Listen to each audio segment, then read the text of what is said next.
Gracious God, thank you for the experience that many of us have had in the military. I particularly do remember those killed in action and missing in action, their families. Thank you for leading us in a plain path after the war, and thank you for the freedom which the Korean people enjoy, particularly in South Korea.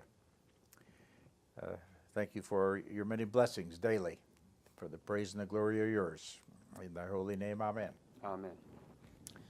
I'm Chaplain Colonel Ralph L. Smith.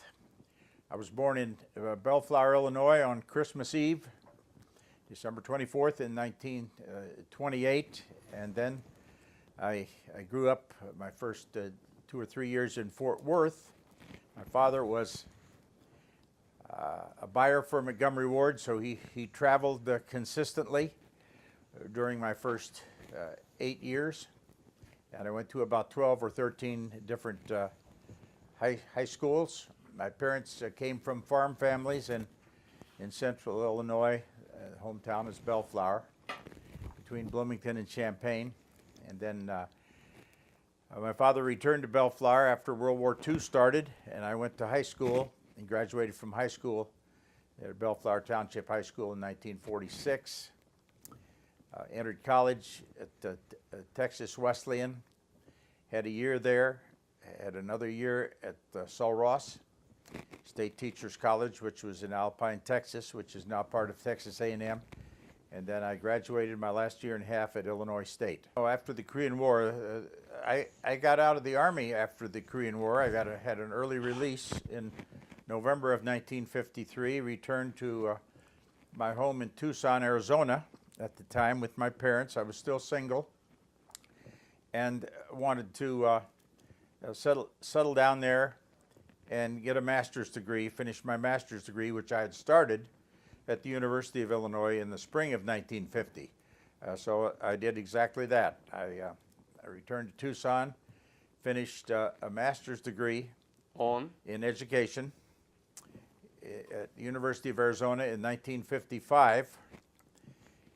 I returned to the reserve, active reserve, in artillery school, even though I was an infantry officer, second lieutenant at the time. And went through artillery school for 6 years, taught at Tucson High School, health and physical education for 6 years, and I coached freshman boys basketball at the same time. Oh, you did? Taught swimming, lifeguarded, and taught swimming and water safety. I was a water safety instructor for the Red Cross during the summers. It was just prior to the summer of 1960, when I had a call to the ministry before I reported for Ranger training. Even though I was an infantry first lieutenant in the reserve, I got orders for Ranger school at Fort Benning and had a call to the ministry, and then the 9 weeks of Ranger training at Fort Benning, that confirmed my call, and so I decided to become an Army chaplain, which was going to require 3 years of seminary. Mm-hmm. What seminary did you go? I had two seminaries. I had a year and a half at Claremont, in Claremont, California, and then my last year and a half at Perkins at SNU here in Dallas. SNU means? SMU, Southern Methodist University. Huh. So when did you finish this? I finished seminary in 1964, was ordained an elder in the United Methodist Church, and left to Texas to go to Fort Hamilton, New York, in Brooklyn, for 9 weeks of chaplain training. And I was the ranking officer. I was a captain at that time, infantry captain, and I transferred to the chaplaincy. I was a captain and was the senior member in my class, so I became the class leader. What was your calling? Could you share that with you? How did you get the calling? Well, it happened at a rather strange time. I was in Yuma with the Tucson High swim team. I had driven one of the vans, even though I was not an assistant coach, even though I was a swimming instructor. And I was on the side of the pool in my red Speedo, judging strokes and turns during a breaststroke race when I felt my heart strangely warmed. And I said, I'll serve, and the rest is history. Okay. Thank you for sharing that wonderful story. Let's go back to around 1950. What were you doing when the Korean War broke out? I had just finished my first semester on my master's degree at the University of Illinois. And I was traveling with my parents and younger brother. We were on a 7,400-mile trip of the West from Illinois up to the state of Washington, back to California, and back through Texas. We were traveling through the state of Washington when the Korean War broke out, towards Seattle. How did you know about it? Was Radio. Radio? Mm-hmm. What was your reaction? Have you known anything about Korea before? Nothing. You had pretty good education, and they didn't teach you about Korea at all? No. About Asia? Nothing, no. Nothing? Nothing. Wow. So what was your reaction when you first heard about the breakout of Korean War? Well, I was ready to start teaching school, and I signed up to teach junior high in Corcoran, California. As we came from Washington down through Oregon into California, I found out in Portland, as we went through Portland, Oregon, about a job in Corcoran, California, junior high, teaching social studies and coaching. But by the time I got back to Illinois, I decided that I would go into the military, that I wouldn't go back to California and teach. So you enlisted? Strangely enough, I didn't want to be drafted, so I enlisted in the Navy. Why? Why you didn't want to be drafted? I'm not sure. Huh. Because after I wanted to fly for the Navy, so I signed up as a Naval Aviation Cadet, waited 6 months, had my seaman's uniform, and went up to Glenview, I think it was Glenview Naval Air Station up near Chicago, not too far from Great Lakes. Went up one weekend a month. They didn't quite know what to do with us, those of us that were waiting on orders. And I waited 6 months on orders to go to Pensacola for 3 months of pre-flight. Got through 2 months of the pre-flight training. Was having a little problem with the classes in engineering, navigation. So I dropped out of the program and asked for an honorable discharge, which they gave me, plus a medal, National Service Defense Medal. Didn't even know that I'd earned it. And I returned to Tucson, read some books, got some counseling. 35 days later, I went back to Bloomington, Illinois, and did what I said I'd never do. I went through my draft board and went into the Army. Wow, that's quite a story. Mm-hmm. So, do you remember the exact date of when you entered the Army again? 5th of July, 1951. 5th of 1951, Mm-hmm. 5th of July. Yep. Earlier that spring, I spent 2 months, exactly 2 months in the Navy at Pensacola, and then was out for a little over a month, and then went in, and they inducted me in Chicago, and after 3 days at Fort Sheridan for tests and uniforms, put us on a train. I went to Fort Leonard Wood, Missouri for my basic infantry training, my combat engineer training, and during combat engineer training I signed up for infantry OCS. I was accepted, so they put me through leadership school after my engineer training there at Fort Leonard Wood, and then I went on leave before reporting to Fort Benning, and that was in February of 1952. So when did you leave for Korea? I left for Korea after about 6 months with the 11th Airborne at Fort Campbell, Kentucky, I left for Korea in, I think it was April of 1953. I knew I was taking a pretty good chance, you know, on losing my life if I ever got into combat, that there would be some danger. And I accepted that, and so when I did get to 2nd Infantry Division, I wanted an infantry platoon. I didn't want a pioneering ammunition platoon like I'd had at Fort Campbell. I wanted to be an infantry officer and serve with an infantry company, and I got my wish. C Company of the 23rd Infantry of the 2nd Division, and we trained. And then when we went forward to the Wyoming line, our company was probably the best in our battalion, so we got to go up on Outpost Harry.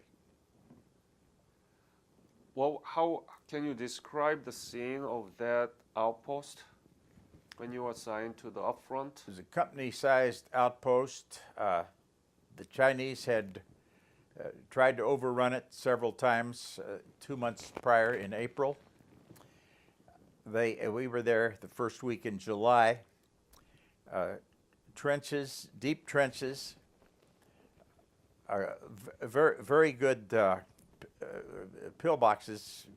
Very lumber was very thick, and so we were in bunkers that the Chinese and artillery mortars couldn't touch us. Every company went up there and served for a week, and then we came back down, and then the last week of the war we were back up there, and I had the point platoon on Outpost Harry. The Chinese fired at us snipers, wounded some of our people. Mostly those they wounded were by mortars and some by artillery. So there was no real sort of soldier-to-soldier rifle sort of collision there, but it was all artillery or the mortars, right? Yes, and probably the reason the 2 Chinese battalions didn't attack us during that last month of the war, July of 1953, we had the whole outpost zeroed in with variable time VT artillery, and we would have killed hundreds of them. They probably would have overrun us because they were 2 battalions. We were only a company, but they didn't want to take the chance, and so their attacks the last month of the war were east and west of us. Chinese hit us in late 1950 with 21 divisions, and all of my fighting on Outpost Harry was against the Chinese, not the North Koreans. Not the North Koreans. No. How did you feel about that? It's been called Korean War, but it was the war between U.S. and China. Well, we didn't do anything militarily to try to force the Chinese out, and so we were there, and we knew what we were facing, that we were outnumbered, and that's just the way things were. We accepted it. And still, the relationship between the United States and China is described as a frenemy, friend and enemy. And so that I feel like Korean War really didn't stop, you know, and still we are technically at war. That's correct. We had an armistice, not a peace treaty. Do you know of any war that lasted more than 60 years after an official ceasefire in your knowledge? No, not really. No. So if there is a petition saying that even though there are a lot of problems in North Korea, but you are the one who actually fought there, Yes. not the politician. They said it's a police action, and then later they changed the war. It's a war. You went there, you fought, you lost your friends, some wounded. Wounded? It's been there like that 60 years. The Koreans are divided still. Would you be willing to sign if there is a petition to replace the armistice with the peace treaty? Knowing what is going on today and what has been going on in North Korea, I would settle for the armistice. I want us to, I hope I live to long enough to see North Korea become free. But because of the strength of their military and what it would cost us or the free world to take North Korea, I don't believe it's going to happen in my lifetime, although I wish it would. So, could you describe a typical day of your service during the month of July?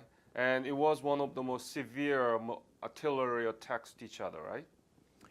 Yeah, we took a lot of artillery and had to hunker down in our bunkers, particularly the last week of the war. Not so much the first week of July, but the fourth week of July, leading up to the 27th and the armistice, we were hit very hard with artillery and mortars. Even though I had the point platoon on outpost area, I only had one soldier wounded by a mortar, and he was walking right behind me in a trench, and he had stopped to let me go ahead of him. Otherwise, the mortar would have gotten me. It wounded him in the neck and the shoulder, and we evacuated him, and he was all right. What is the most saddest day in your service in Korea? What was the most saddest day, most difficult day, hardest day? Probably we were given 3 days to tear down all our bunkers, fill in the trenches, police up our barbed wire, and for 3 days we hardly got any sleep because we had to, it was Operation Rollback, and we had 3 days to tear down things on Outpost Harry and get out of the 2.5 mile wide demilitarized zone by a certain date, which we did.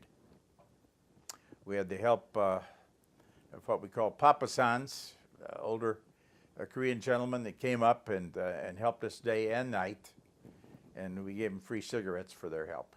So they were very happy with the free cigarettes. So that was the roughest. The 3 days after the armistice, after we quit shooting at each other, those 3 days were the toughest. Do you remember the day that armistice was declared? Very much. Describe it, please.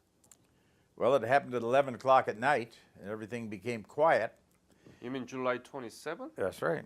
Okay. At night? 10 or 11 at night. I thought it was morning. We quit firing on each other, 10 or 11 at night. There was fog the next morning, and I went out to check our front lines, and I ran into a Chinese second lieutenant. He was out looking for dead.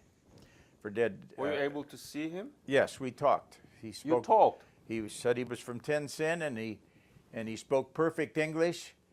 And he says, "Why are you here, American aggressor?"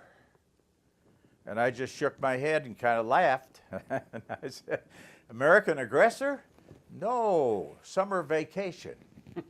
And he didn't laugh. He turned around and he walked off. He walked away. But he gave me his name. He knew we were from the 2nd Infantry Division. He didn't know my name, but he gave me his name and said he was from Tianjin. Do you remember his name? No. He's from Tenzin. Tianjin, China. Yeah. Yes. Yes. How did he look like? Well, he wasn't dressed as well as I was. I mean, tennis shoes, very thin, tennis shoes. Tennis shoes? Mm-hmm. Not the regular. No boots. No boots. No, that's why we had a hard time if they were on patrol. We had a hard time hearing them at night. They could sneak up on us. And we were fortunate. None of their patrols hit us the 2 different weeks I was up on Outpost Harry. So was he alone by himself? He was by himself. So there were many dead people there? A few, yeah.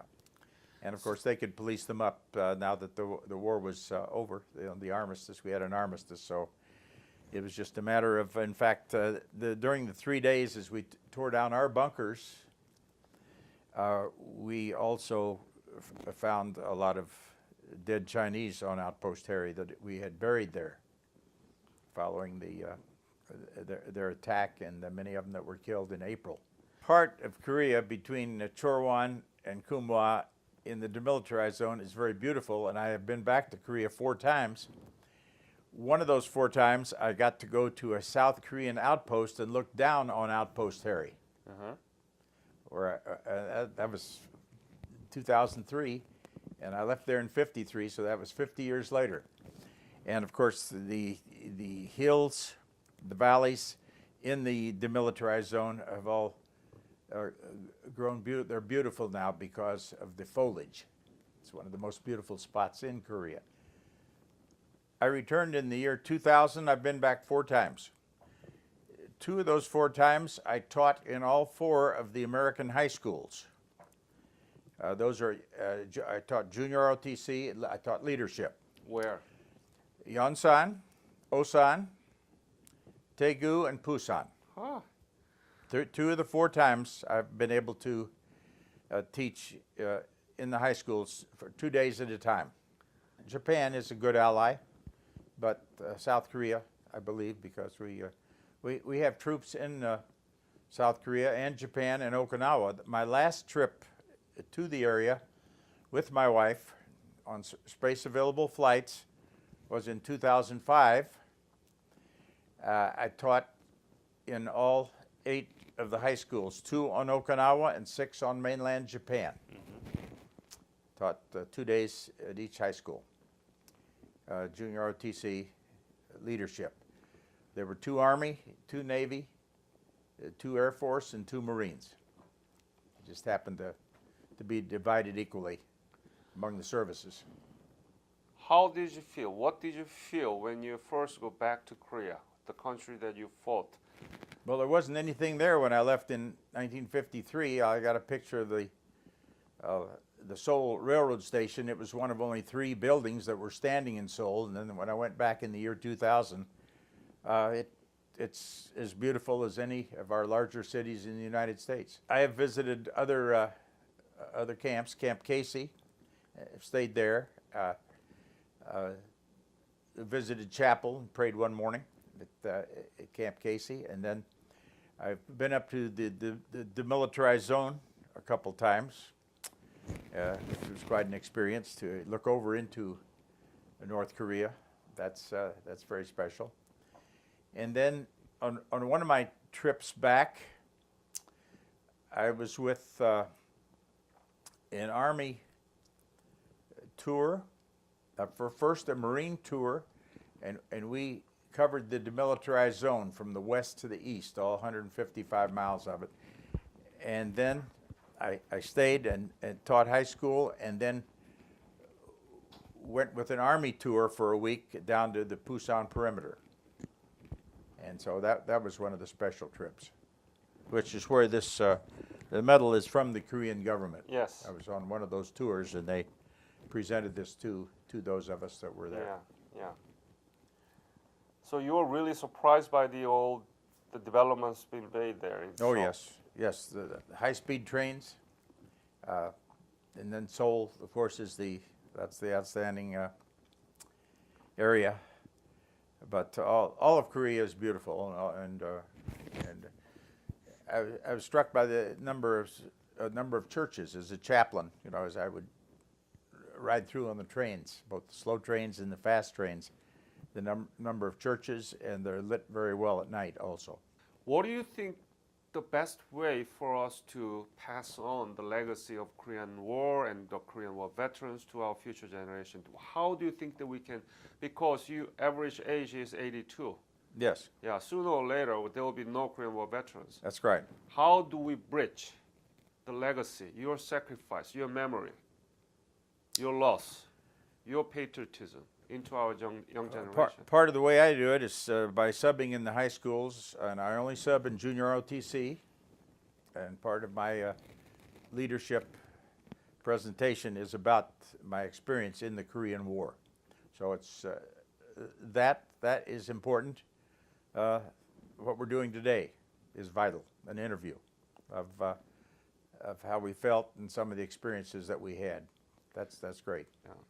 One of the things I guess I ought to remember that was most important was my 2 years after the Korean War, getting back into the active reserve, so I could retire. In 1955, I served then 33 years in the reserve. 3 years of active duty, 33 years in the reserve. 12 were as an infantry officer, including 6 years of artillery, and the last 24 of my years were as a reserve chaplain. And my last 10 years in the reserve, I was a hospital chaplain, and I retired in May of 1988 at Fort Leavenworth, Kansas. And then I turned 60 in December of that year, 1988, and have been drawing retirement since. So that's So, pretty. what do you think is the overall impact of Korean War and your service upon your life, rest of your life after you returned from Korea? The fact that we saved South Korea and what has happened in South Korea since the armistice, I think is the vital thing. The sad thing is what's happening, what is still happening in North Korea. There's a paperback book about 6 or 7 defectors from North Korea who have ended up in either China or South Korea, and the name of the book is Nothing to Envy. Nothing to Envy, and that is a book that I'm about to finish right now. And I didn't know things in North Korea You're writing? were as that bad. You reading or writing? I'm reading, Okay. but I didn't know things in North Korea had really been that bad, but they have. They still are. How about impact upon your life here Yes. back? What is the impact of Korean War to you Well, personally? it changed everything. It motivated me because of my commission to keep it. I got back into the reserve in order to keep my commission, but not just to keep it. I ended up getting enough points for retirement each year for 33 years. So that was the big impact, the reserve, 33 years in the reserve. Did it turn out good for you or bad for you? What do you It think? was great. Great? Great experience. Okay. Yeah. Since you are the pastor, I want to ask this question. Why do you think there is a war in Korea? Why do you think that there was the war in Korean Peninsula between North and South, U.S. and China? What is the will? What is the plan? What is the providence of God on that war? Have you thought about it? Are you talking about the future? No. The war that happened. In 1950? Yeah. North Korea got the green light to go south from Moscow. And they went south. And we weren't ready because earlier in 1950, I think it was Dean Acheson, as Secretary of State, in January said, the Korean Peninsula is not within our area of influence. And the North Koreans took that to mean we weren't going to do anything if they wanted to take South Korea. So they attacked, and we were fortunate to hold the Pusan perimeter, and then MacArthur went into Incheon in September of 50, and we defeated North Korea in 6 months, but then had a brand new war with China when their divisions hit us in October or late in the fall of 1950. So that was the unfortunate thing. Yeah, you seem to know about that. The Dean Acheson actually in January at the press club He wrote Korea off. Yeah, It was very sad. Withdraw the defensive perimeters from That's right. the Korean Peninsula and also all of it. So North Korea and Russia did not think that we would intervene, but Truman did intervene. Yeah, but when he did, it was a police action, not the war. Yeah, that's what it was So called. it's been That's what it was referred to. As a yeah. police action. Yeah. Gracious God, thank you for this time together, for the beauty of another day, for the many ways that you bless our lives as free people. We thank you for the freedom that exists in South Korea. We pray that one day it may find its way north and go to North Korea too. And we pray for all areas of the world that do not know freedom. Thank you for your spirit, for the guidance you give us daily, and particularly do we lift up those who are hungry, who have need of your healing power, or those who are in grief. Thank you again for this experience and for the impact that the military has had on our many lives. In the Master's name, amen.